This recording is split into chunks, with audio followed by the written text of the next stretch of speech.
On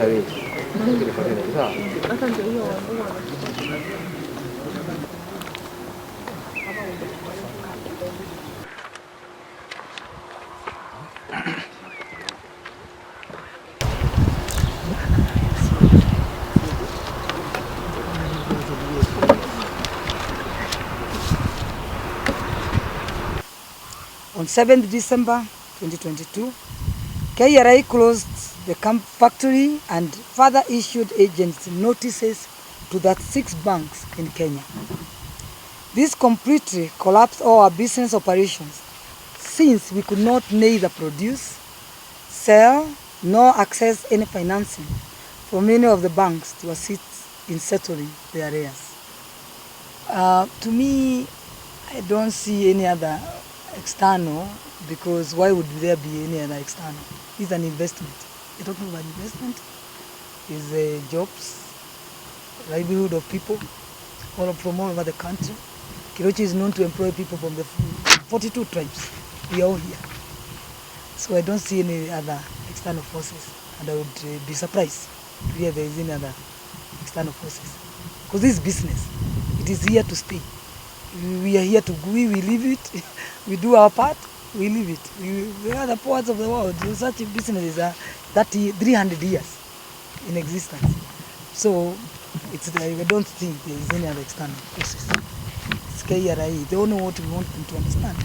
But this is the same company that was able to pay 200 million over before COVID. So it's us now to work together so that now we get back to where we were and even expand and give in more than what we are paying. But because of 300 million debt, I don't think it's right for KRA to stop our operations. So that's what we are seeking. Because according to the Commissioner, domestic taxes, she told us her hands are tied. We are trying to go to Commissioner General's office.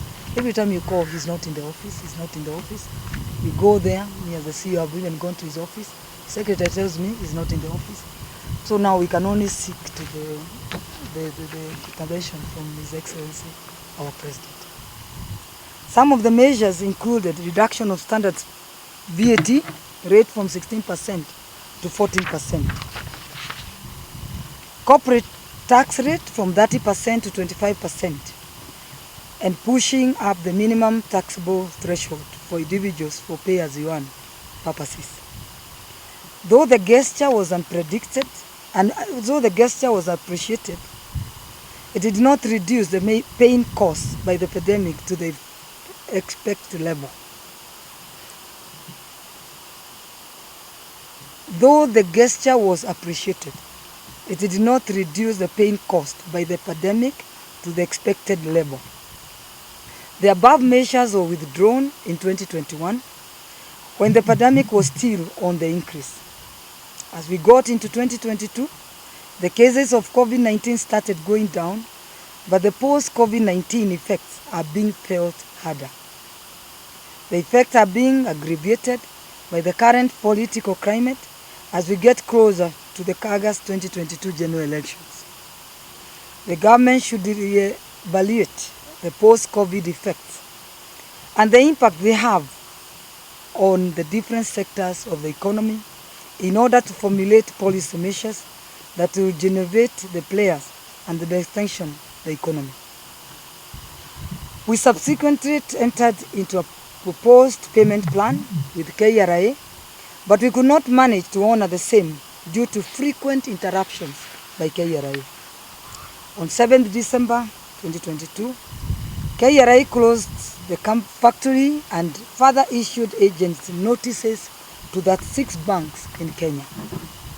This completely collapsed all our business operations since we could not neither produce, sell, nor access any financing from many of the banks to assist in settling their arrears. We started negotiating for a payment plan and requested for a 24-month installment based on our financial projections, which KRA rejected and insisted on 6 monthly installments. We proceeded with the proposal, although we knew it was unrealistic, since we wanted to have our plant reopened and we were desperate to take our products in the market during the festival season. On 22nd December 2021, KRA reopened, but unfortunately, the earliest our products could reach the market was on 27th December 2021. We only managed to sell for 3 days till the end of the year, but KRA were on our case, demanding for the arrears according to the payment plan. We limited 10 million, which was available in our accounts then, which to them was insufficient. On 10th January 2022, KRA again shut down the factory and we renegotiated the payment plan 24 installment, which they still rejected. On 15th January 2022, after another round of back and forth discussions, KRA reopened the plant. For us to go into production, we needed revenue stamps, which we had to apply, and it took a further 1 week to get approval and issuance of KRA from KRA.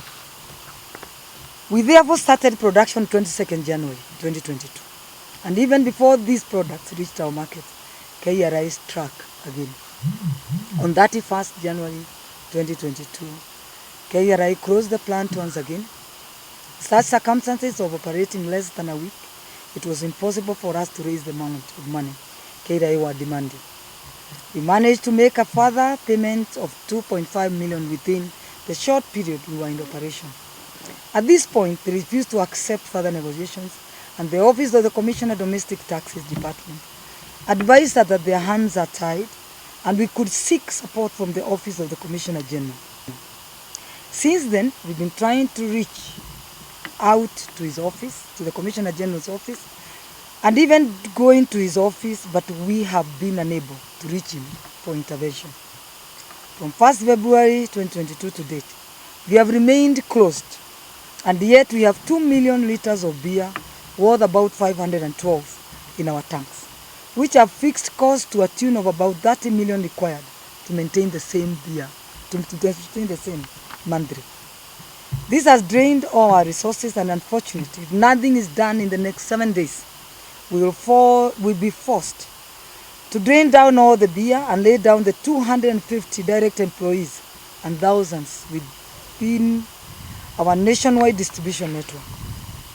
Recent closures of the factory by KRA have created a lot of uncertainty on this company's operations, and future plans, if not addressed, are likely to result to loss of 2 million liters of beer in the tanks under fermentation worth 512 million Kenya shillings, loss of 250 direct jobs originating from all over Kenya, whose livelihoods depend on the existence of the company, loss of income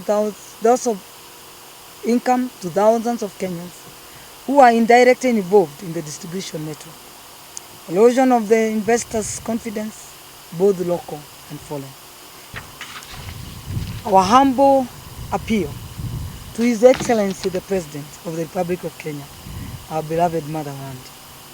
In view of the above state of affairs, Keroche Boss seeks your indulgence as follows: assurance of a certain operating environment free from any harassment through closure of premises, of issuance that can be amicably handled administratively. To kindly but urgently request the reopening of our plant to prevent the huge losses that described above and enable us to resume production, sales and distribution. Most importantly, protect and safeguard the livelihoods of the first. Since 31st January, the KRA closed the plant, and all what now we've been doing is just trying to seek intervention from their offices. I've been unable to get in touch with the Commissioner General, called his office, even going there, we've been unable to get in touch with him. So what we've been doing is just to try to maintain the beer, and as I've said from our statement, it's using over 30 million monthly to try to maintain the beer in the tanks. So meaning the company has drained all its resources. So if nothing is done, as we put it on the paper, will be forced to bring down the people behind me to be shown out of the door. Which I don't think is the right time. The country cannot allow that, because as we are doing whatever we are doing, we are trying to create employment. Because we've called His Excellency our President to intervene, we believe this will be done. So we don't think that we will reach that point where we will see a local company with the KRA in court because of a debt, going to court because of a debt. The important part now is to try to maintain what is available, what is there. So that after that, if they manage to come, build another Keroche 1 or 2 in the 10 year of their tenure, because it's 10 year they're talking about, it will be good if one can manage to build one in that 10 year. So we are like, we're just coming, waiting and seeing whether it will be opened. We've not been doing anything since fast, because it was closed in the evening of that effect. Yeah, it's okay.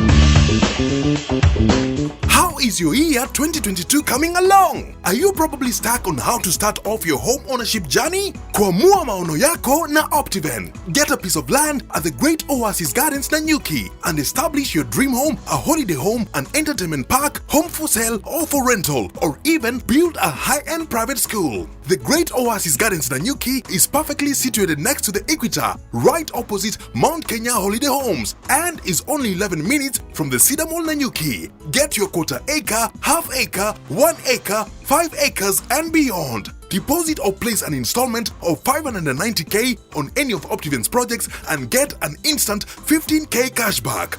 Call us on 0790 300 300. Kwamua maono yako na Optiven.